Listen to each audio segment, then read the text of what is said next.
What's going on, guys? Thanks for coming back to the channel as always. We're going to do a little something different here. No vinyl update this episode. We will come back to that, of course, because that's what I love to do on this channel. We're going to just take a little time out from that for a split second. We're just going to talk about one particular album. The album came out a few days ago, maybe a week at the most.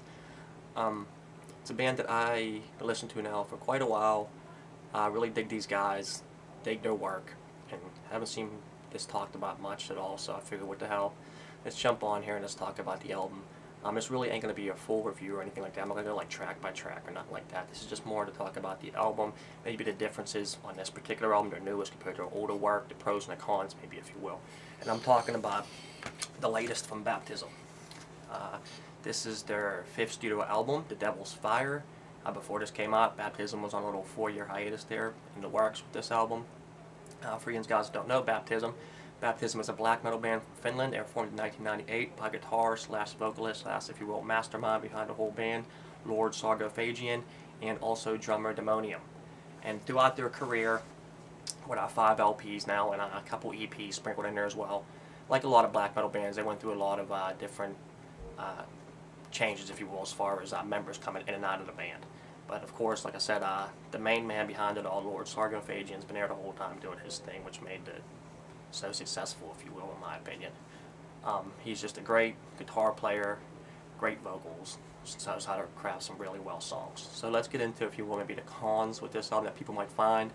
A lot of people might find the cons with this album, mainly if you're familiar with Baptism's work. If you're new into Baptism, some of this might not bother you as much, but me being, like, if you will, a fan of them for years, maybe their conception, if you will, to where they're at now, I definitely noticed a couple of things on their newer album compared to their previous work. So let's get into that.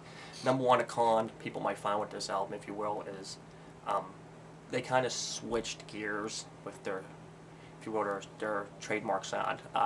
Baptism has mainly been always known to be in that atmospheric, depressive, sorrowful black metal sound that they did very well, in my opinion.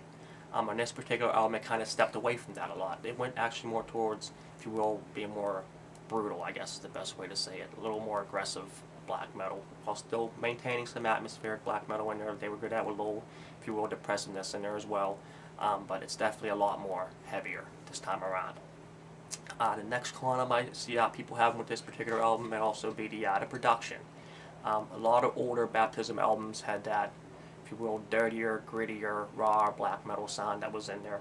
It's still a little raw, still a little grittier, but it's definitely more polished and pumped up. I'm assuming I'm going to put that too, that they are no longer on Northern Heritage, which I believe that's what they were on pretty much the majority.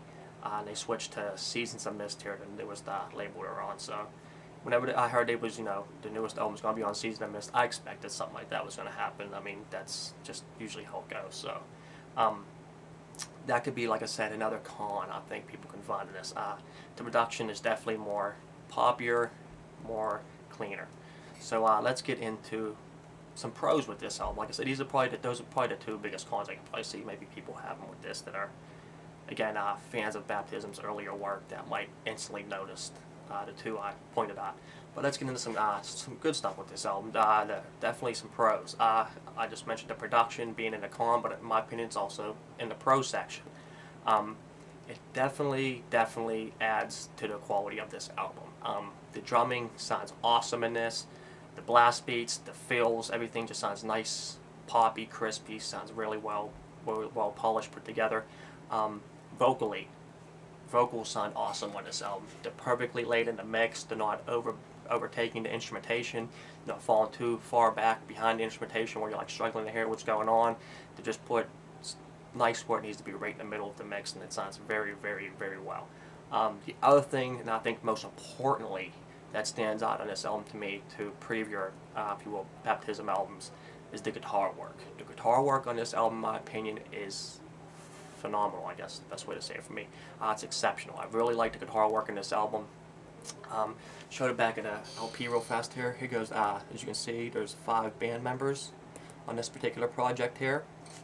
And in this particular project, out of the 5 band members, 3 of them are working on some guitars. So we've got 3 guitars that are going on throughout this album, which, done right, can be very, very good, sound good, make the album sound more fuller, just add a lot more to it. And they definitely do a great job on that on this album. There's definitely some nice parts throughout this whole album where the guitar work just shines, from little leads, little soloing going on, some nice little, if you will, dual guitar work that splashes in. And also, as you go through this album a couple of times, you'll start to pick up, late into the mix, some nice little melodies sprinkled in there that really enhance the album's quality and sound and enjoyment, replay value, for the album. Another thing that stands out too is the bass work on this. A lot of times in black metal, the bass is kind of an afterthought instrument. It's really, not showcased, but it's definitely showcased in a lot of tracks on this, which I actually really enjoy. It's just not, thrown into the mix. They let the bass come out, they let it pop, they let him, do his thing where you can hear him laying down some of his own tracks, some of his own licks and shit, if you will, that really make the bass stand out on this. It's actually very nice. It's actually a little refreshing. I mean, sometimes hear some good bass in some black metal, so I really enjoyed that as well. Another thing I'd like to add with this album is there's actually some guest vocalists on this. Mikko Katamaki from Swallow Sun, I hope I'm pronouncing his name right, and Maini Luukkonen from Horna are also on this. And also, I believe there's another guest vocalist. I think it might be Lord Sargophagian's brother. I think might also appear in a track on this album as well, if I'm reading correctly. But yeah, the guest vocalists definitely add, again, another layer to this that enhances the album greatly. Especially on one of my favorite tracks, The Sacrament of Blood and Ash. I believe it's Mikko who contributes vocals on this particular track. He does a good job. He's used for the chorus, and he's not doing anything, if you will, brutal, rough or anything. He's more or less in the vein of some kind of spoken word with a little bit of melody thrown behind it, but it really works for the song and what they're doing with it, the structure of it. It really just enhances the song and makes it sound very well. All things considered, there are 8 tracks on this album, 7 of which are actually songs. The only track that is not a song is the very first track that kicks off the album. It's, if you will, a little instrumental just to set the mood for the album. It's kind of in that maybe horror soundtrack, a little creepy vibe going on type thing going on there with it. Little soft piano in the background, a little swelling atmosphere, just before it goes into the second track that kicks off the album whenever the black metal comes rolling in, excuse me.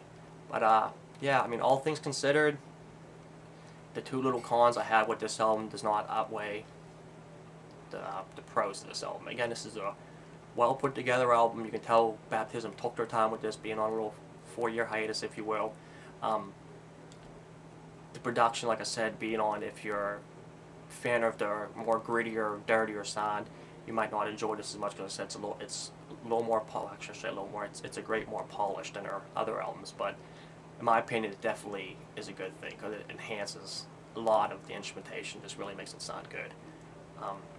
Again, the other con that people again might have with this is they kind of stepped away from their original sound a little bit to be more aggressive. But having again 3 guitar players, I think was a wise move with that. So I'm not gonna complain too much about that. It just would have been nice maybe because, like I said, that was their trademark sign. Just maybe being thrown in a little bit more, but all things considered, I'm not going to gripe too bad about that. So I just want to just get that out there. This was a good album. For all the black metal albums that got released this year, I think this is definitely one of the better ones in my opinion. I could just be biased because I'm a big Baptism fan, but I really enjoyed this. So I just want to just get that out there for you guys. Of course, I'll have a link below. Just guys get on, check it out yourselves. Let me know what you think. If you're fans of Baptism older work, maybe you were thrown off by this a little bit, or maybe you enjoy it more than older Baptism. Maybe you're just first checking this band out now and really enjoyed this. Let me know. So that's going to do it, guys. I hope you enjoyed this little, if you will, not really review, just a little talk about this album. That's all I really want to do, just to get it out there and just express what I felt was the changing of the guard, if you will, from them going from their previous stuff into Seasons of Mist here, the new label they're under. So just want to just get that out there, and that's it, guys. I hope you enjoyed it.